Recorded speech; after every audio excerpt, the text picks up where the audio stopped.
July 23rd, 2025 to order. Can we get a roll call, please? Chairman Charlie Whitmore, Here. Vice Chairman Jim Flynn. Here. Commissioner Michael Brock, Commissioner Rich Delcor. Here. Commissioner Lydia DePaul. Here. Commissioner Dan Grove, Commissioner Will Howard. Here. Okay, we do have a quorum present, so the meeting will continue. Notice regarding adjournment. The Planning Commission will not hear new items after 9:30 PM unless authorized by a majority vote of the commission members present. Items which have not been heard before 9:30 PM may be continued on to the next regular business meeting or a special meeting date as determined by the commission members. We're to the point of adoption of minutes. Commission, we've been submitted a new or a revised set of minutes, which will become part of the record, that had something that was clerical error that was omitted. So what I would like to do is entertain a motion to pass the revised minutes. So moved. We have a second. Second. Is there any discussion on the minutes? All those in favor? Aye. And that passes. Now, public comment. Andrea Presley, And if you would, state your name and address. Hello, my name is Andrea Presley. I live at 21 Pinecrest Way. The members of our community were handed development plans by the landowner to build 360 apartments on the driving range of the golf course. Their outlet would only be McCracken Way or Masters, which would be an awful lot of traffic dumping into Bluffton Parkway, Buckwalter Parkway, as well as traffic for all the schools. There's Bluffton High School there, there's a daycare there, there's Hilton Head Christian Academy there, there is, I think Bluffton Elementary there, but we are a single-family development, and having apartments in our community would be devastating for us, as well as safety concerns. So I would hope that should these plans be presented to you, that you would not agree to have these. Now, I understand that they have to have PUD rights, and I've gone through all the amendments, and this owner does not have those rights. But I do know, based from our attorney, that there are still some rights available that he could purchase. But, you know, the cost of that may be overwhelming for him. I don't know. Why he presented it, I'm not sure.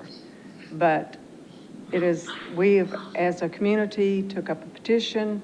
We gave it to the town. I spoke to the town council earlier this month, so I'm speaking to you today. So I hope that you would not consider any plans for apartments within our community. Thank you very much, and thank you for your time. Thank you. Just for clarification, Mr.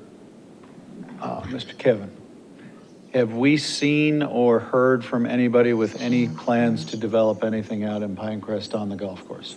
No, nothing has been submitted for any type of review. Okay, thank you.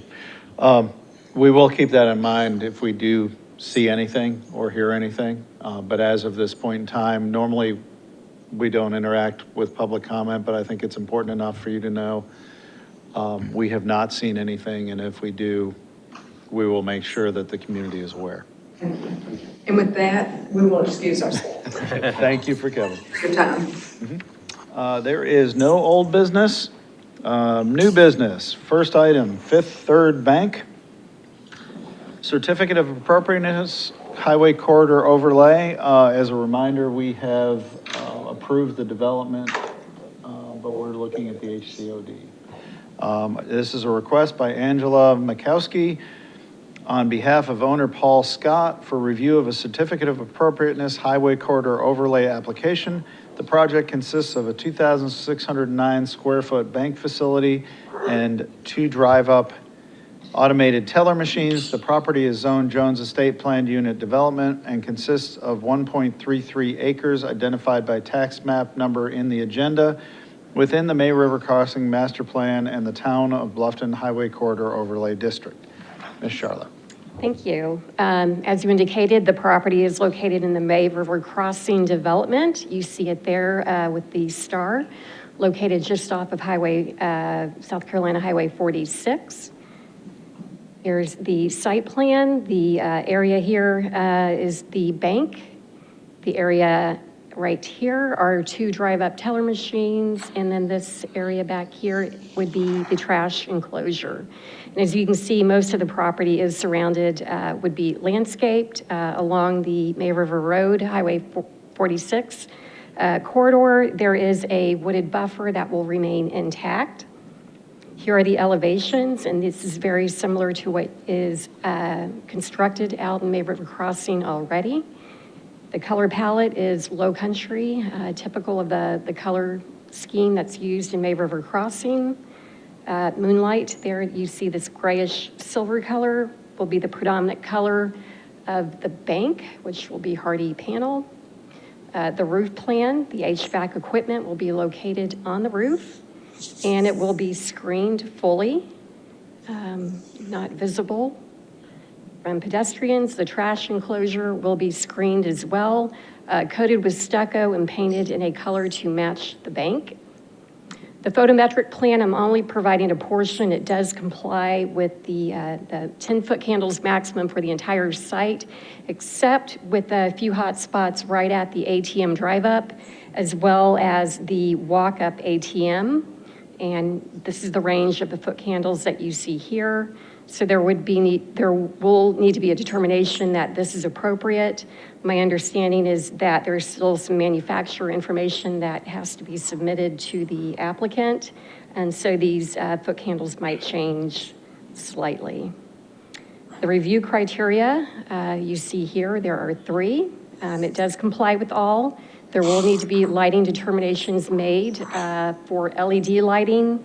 And as you know, the regulations for this area were adopted before there was LED lighting. And so you'll need to make a determination that the LEDs are appropriate, as well as the foot candle, exceeding the foot candles.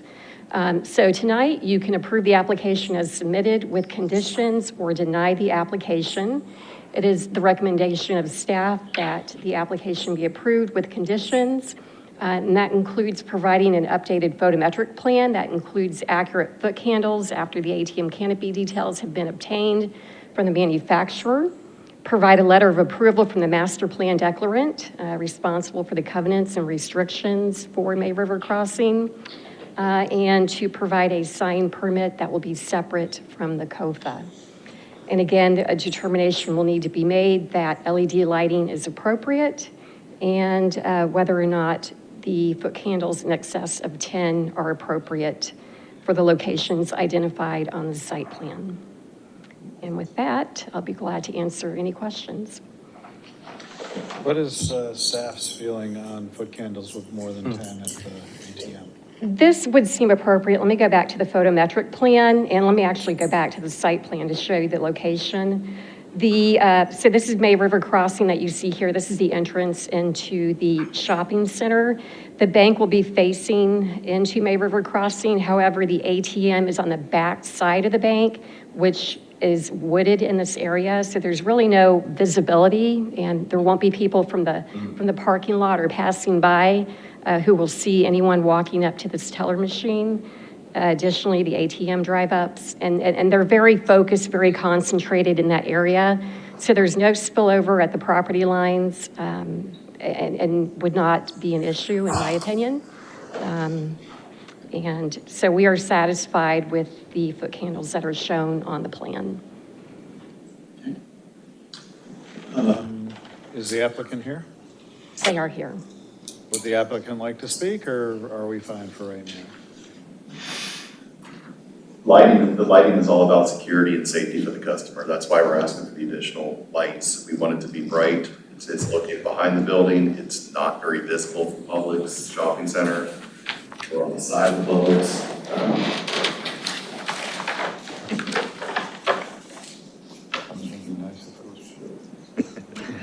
Good evening, Brett Neverill, Infinity Engineering Group, 1208 East Kennedy Boulevard, Tampa, Florida, 33602.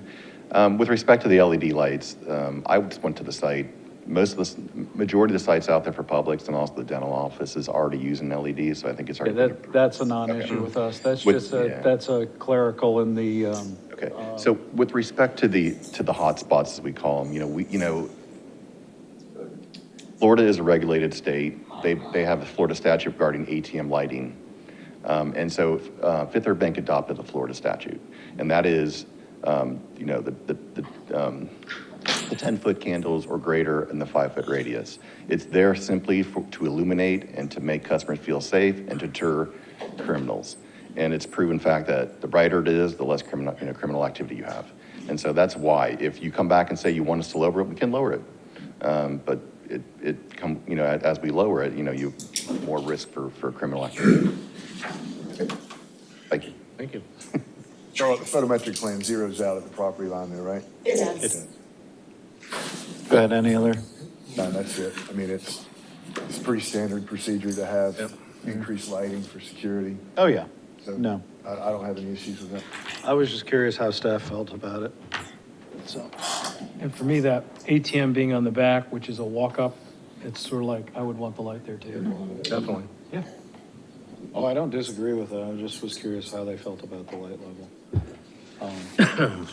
Any other comments? Commissioner Dufour? No, I'm fine. I agree. Can you go back to the site plan for a sec? Our dumpster is on the May River Road elevation. It is, but it won't be visible from May River Road, and it will be screened with landscaping, dwarf palmettos, and hollies. The only thing I would say is, if it does end up visible, I would prefer to see a feature that makes it look like the side of a shed, like a window, enclosed window or something to that effect. If it's going to be as built, we're not seeing that dumpster from May River Road, we're fine, but you see where I'm going with that? Because we just went through this with CVS, we just went through this with some others where we said you can't be up. And granted, they were a lot closer to the highway. We either need to hold them to making sure that additional plantings go in there to make it invisible. We'll acknowledge and accept the condition for additional, higher levels as well. And then, the only other thing, can you show that south elevation again? I just want to make sure commission is, okay with that because that is the elevation that'll be facing May River Road. I personally am comfortable with it, but I just want to make sure because that's what we're supposed to be looking at as the primary. Okay. And if you go back to the HVAC plan, I'm assuming that's a cutaway, that's why we're seeing the unit? Correct? Okay. I'll make the statement to you that I've made to everybody else. Disclaimer, I am in the AC business. If this is built and that unit is visible from May River Road, you will be required to do additional screening or to move things around. It cannot be visible from that road, from that corridor. That's all I have. Do you want to take it to the other page, Charlotte, and entertain a motion? The only thing I would ask is let's add a condition that the dumpster must not be visible from the road with extra plantings, if necessary, something to that effect. Somebody want to take a stab at it? I'll take a stab. I'll make a motion to align with the staff recommendation. Is that okay? And add the condition, for a fourth condition, that the dumpster,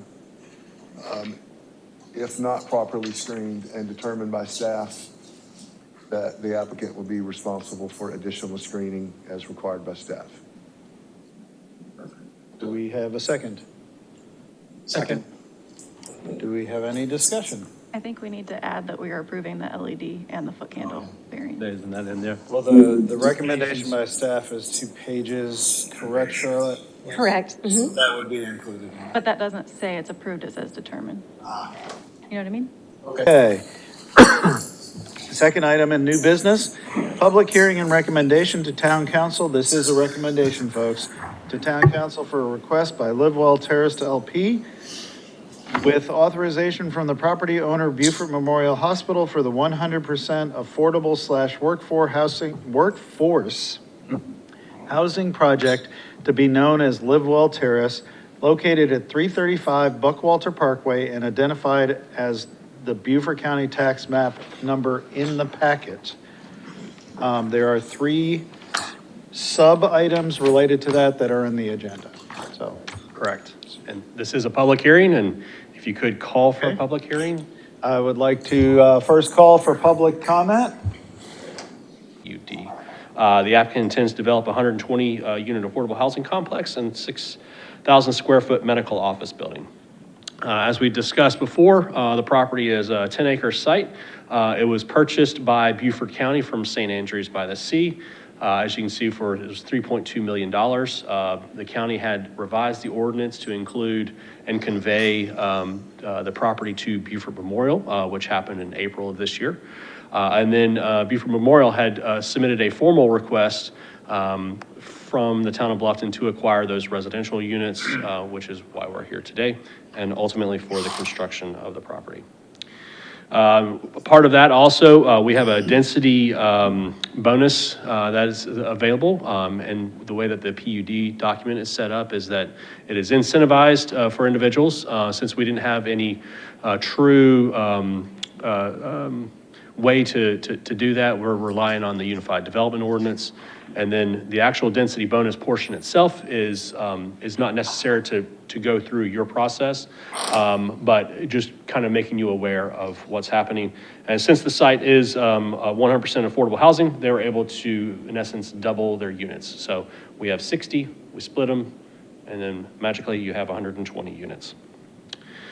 As I've already stated all that information right there, just again, that 10 acres, the 10 acres of general commercial, the applicant will use necessary development rights to construct the medical office building, and then after that, those rights will then be transferred to the town and held in the bank. Again, the vicinity map, you can see the subject property here located across from the Kroger fueling station. Here's an aerial view, just so you can see in context of Buckwalter Place. To the north is Washington Square, as well as Woodbridge. Again, just another aerial, just so you can get the context of it. And the boundary map of the property being in the PUD. One of the things I did want to provide is just kind of a understanding of what this project is. So the applicant is moving forward with the low-income housing tax credit, the LIHTC as we talk. So you can see that it is a developer-based subsidy. Who receives this benefit? The developers, owners. They pass the savings on through lower rents. You can see it's based on certain AMIs, and that was outlined in the staff report where they have multiple AMI targets that they'll be hitting. And then obviously the goal of this is to increase the supply. What this is not is it is not the housing choice voucher program. And for individuals of an older generation, you might think of Section 8 housing. This is not Section 8 housing, okay? So review criteria. We have 3 different items that include the review criteria. All are being met. If you have questions, I'm happy to go through them, and we can go through it one by one. Hitting the button here. Hold on a second. Does anybody need us to go one by one through this? Oh. No? We can do more of a summary, Kevin. Yeah, we're good. So next steps, sorry, it kind of locked up on me there. I provided a kind of a timeline in your packet. You can see here we are in the Planning Commission for public hearing. This will go in front of Town Council in August for a second and final reading.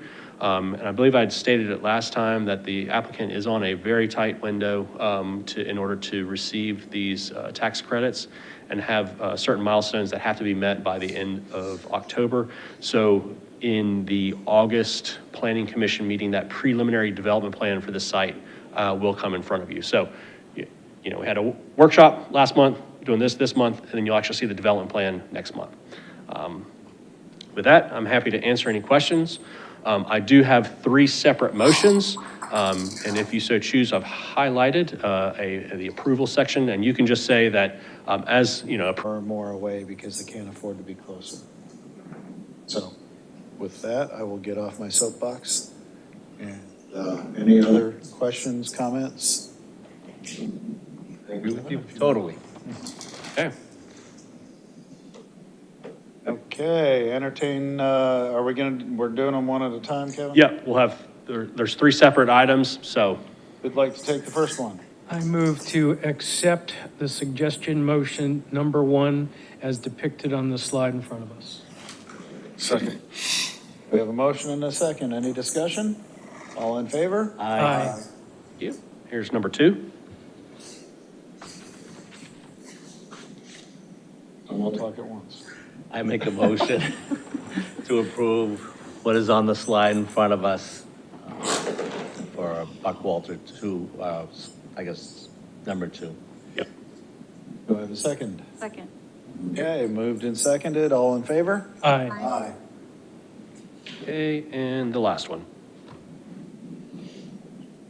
I move to make a motion to approve the number 3 as depicted on the screen. Do we have a second? Second. All in, any discussion? No discussion? All in favor? Aye.